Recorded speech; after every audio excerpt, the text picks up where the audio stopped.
Hello mga sestras! At dahil Friday ngayon, ayan, nag-crave ako tuloy ng seafood mga madam para bet kong magluto ng seafood today. So ayan, napasugod si madam sa palengke para bumili ng mga kakailanganin sa pagluluto ng ating seafood mga sis.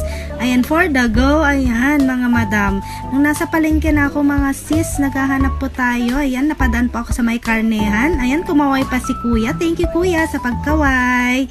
Kasi gusto kong mag-pork chop mga madam. Tapos ayan, pumunta na ako sa may seafood section.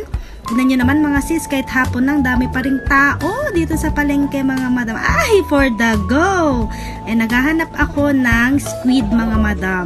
At napadaan ako, may nakita akong mga hipon din mga sis. Pero naghahanap ako ng mura lang mga madam. Dahil alam mo naman, pag nanay ka, kailan budget lahat mga sis.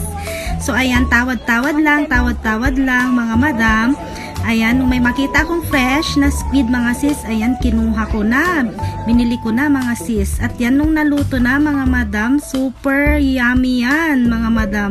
Try nyo din magganyan mga madam seafood. Ayan, thanks for watching. Bye!